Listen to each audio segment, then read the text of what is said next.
In this series, I will be playing games from my Steam library, specifically the ones that I have downloaded and are available to play without other people. I'm doing this because I decided, you know what would be an interesting idea for a video? Playing every game I own, because I own a lot of games. It's roughly 80 games, give or take. I don't know, I didn't recount after considering the games that I won't be playing, but I will be playing some of these games and offering commentary alongside. Now, the first game that I decided to play was 1,000 Days to Escape. It is a game based on the concept where you have 1,000 days to take all 7 billion people off of Earth and colonize other planets. Now, I played about 24 minutes of this game overall, and I got decently far, but around the 300 or so days mark, I was like, I'm not getting anywhere. I don't have enough time to get the rest of the people off this planet, even though I was doing really good by all standards that I could think of. I probably would have gotten everybody off the planet if I kept trying. I just decided, you know what, it's not worth it, and so I quit playing. But we're going to look at the game a bit more. This is probably one of my favorite parts, where you would shake all the humans into the ship, like a salt shaker. I really did enjoy doing this quite a lot. You kind of spit back out when you overfill it, but you close the spaceship, and then boom, you launch the ship. The basic gameplay loop is that you create satellites to send to other planets, and we analyze them with the satellites, but basically you send your people and all the other materials you'll need to that planet so that you can end up colonizing it. Once you fully colonize the planet, it gets added and you get research points.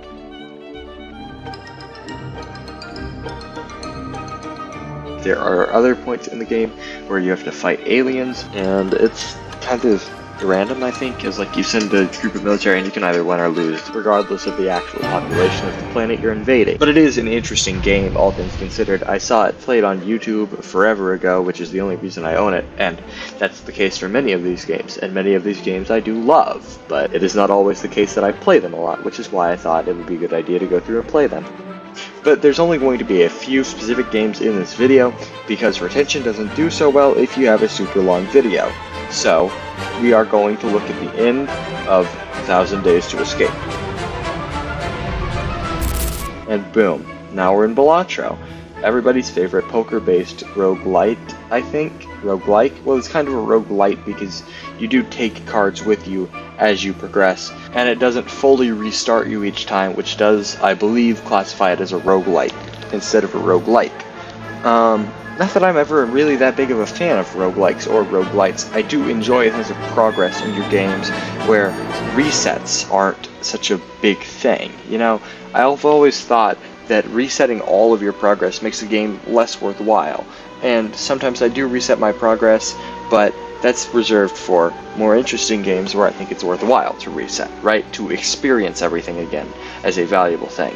Balatro is more of a mindless game. Not that it isn't without its thinking. You do think constantly in the plays that you make, but it is a mindless game as if you don't play it for any reason. There is no story to Balatro. There is no greater narrative. There is no greater kind of skill ceiling that you break. You simply play poker.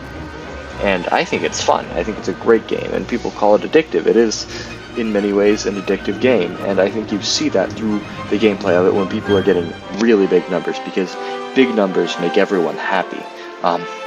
Just like they make me happy. So, if you haven't already, because I know you haven't, you should like and subscribe to my YouTube channel. That's right, I'm plugging a subscription right now while I'm playing Balatro, the poker-based roguelite. And we've already been over this, but I think it's a roguelite because you do keep progress. And I am repeating myself because I think it's funny. And I'm not funny, though.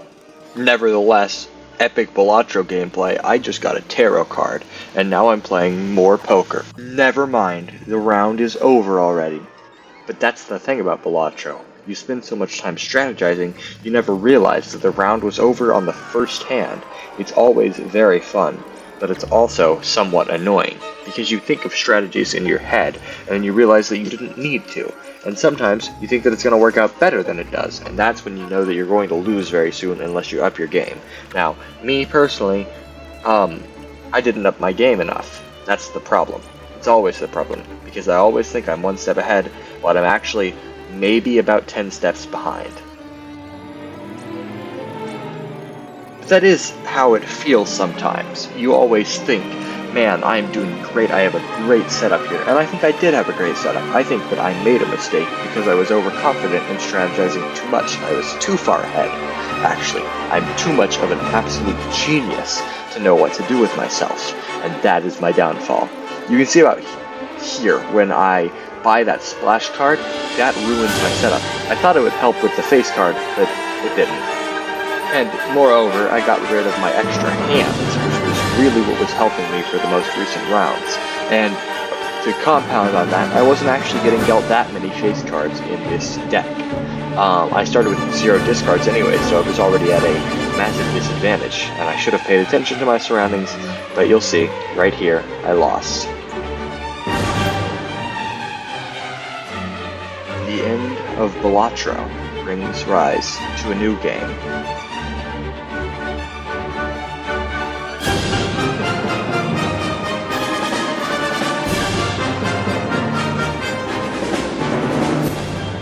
The Binding of Isaac is a game that I am, regrettably, not very good at. It does seem like a really fun game if you know what you're doing, but I have no idea what I'm doing, which makes it very fun to play. See, here, I got the bucket of lard, and I didn't even notice that it changes Isaac's model until a few rooms afterwards. I was pressing E constantly, accidentally using my bombs. You can see that I'm not very good at the game. I more so got this game thinking that I would be better at it than I am, and I'm okay at it on the Steam Deck, but on the computer it just really isn't something I can pull off.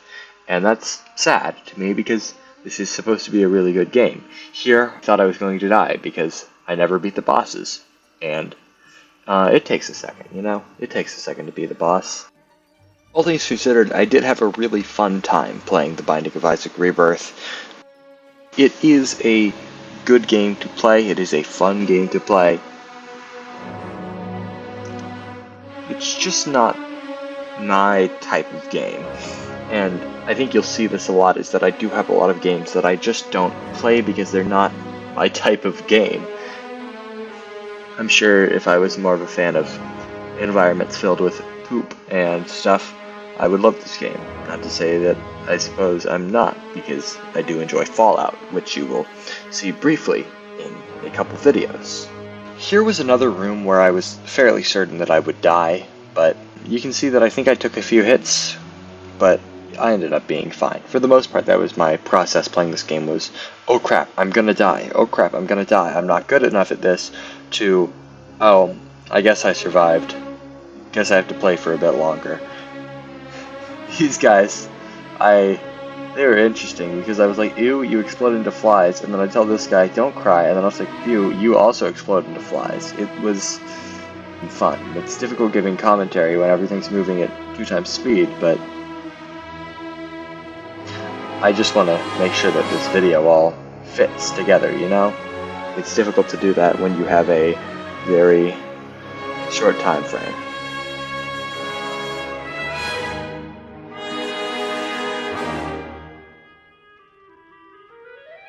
This is when I first got really scared that I would die because I had recalled dying to this boss before.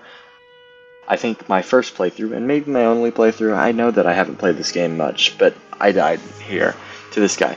But shockingly, he didn't ever come close enough to the corners to ever be a threat to me. I move on to the next layer. I had some thoughts about that. I did not enjoy it. And this room was the one where I realized pretty much, oh, I'm not making it much further.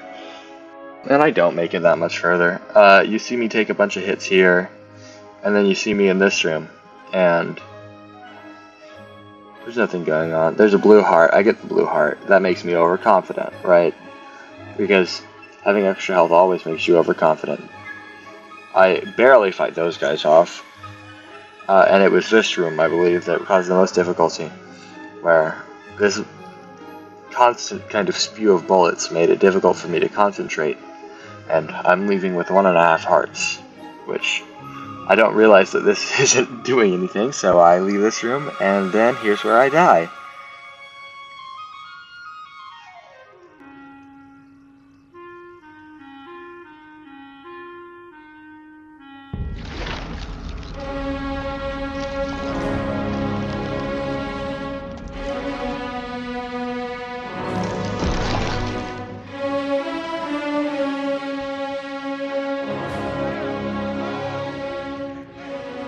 Carrion is a game that I think speaks for itself.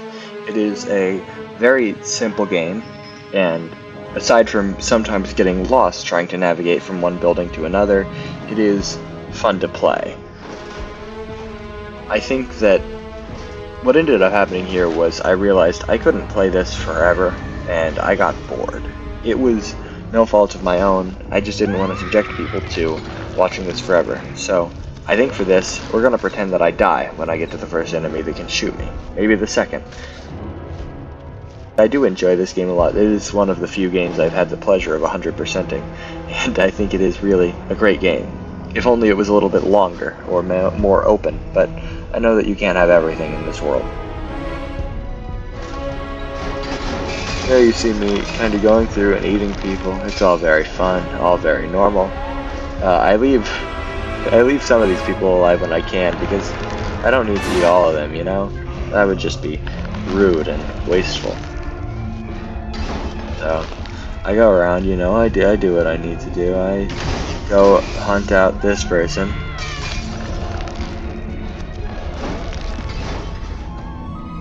Crashing around a bit, I end up where I started. I decide, nope, I need to go back. I go back through. Oh, but I can't get up. I decide, I'm gonna leave that person be. I'm gonna let that person live their life. I go in here. I see this switch. I pull the switch. Boom. Anyways, to talk more about Carrion, it is a game that was popular a while back. That's the reason I have it, is that YouTubers played it. That's the reason that I have most of my games, as I said earlier.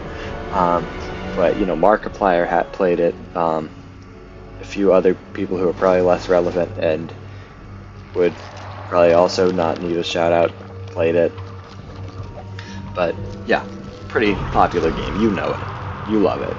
It is, however, the one game here that I can't speed up, that I can't kind of alter the process to, because there's no point in speeding it up. I'm going to cut it short in the first place. I'm barely going to edit it anyways. It's not worthwhile to watch if you're watching it sped up. That's not what the fun of it is. The fun of it is crawling around. It is a much more fun game to play, I think, than it is to watch, because the visceral feeling of crawling around kind of with your tentacles going everywhere, you just grab things and you kill things, that's the fun of it. See, this isn't necessarily enjoyable to watch, me going up and down, but it's very, very fun to play. And I do recommend this game to anybody who's looking to my channel for video game recommendations for some reason.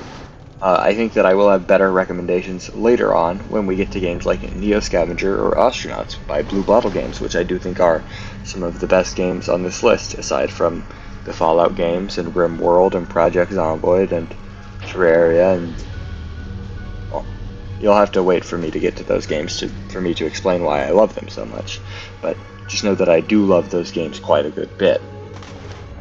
RimWorld, for instance, I have 4,000 hours in, but we're not here to talk about RimWorld, we're here to talk about Carrion, which has to be probably one of my more liked games because I do have 100% in it. So I think you're about to notice very shortly. Oh, not that shortly then.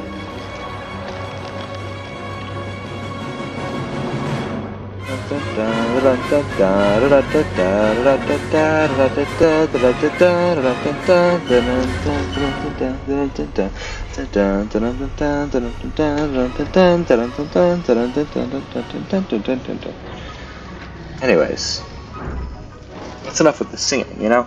I'm really commentating posthumously on my game here. It is posthumously because all these games end when I die or get bored, and getting bored is basically dying. Anyways, here's where it ends. Ready? Very shortly. I'm about to open this door. Not this one, though, because he didn't even get a shot off on me. But very soon. Next door. Yeah. You know, it's hard to predict when I die because, well, I don't remember. I play these games and I forget. That's always the fun part. But it will be about... Oh, here we go. Boom.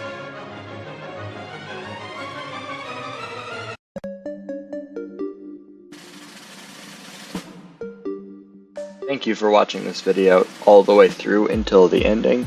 So I do really want to thank you, and I do want to tell you what will be next.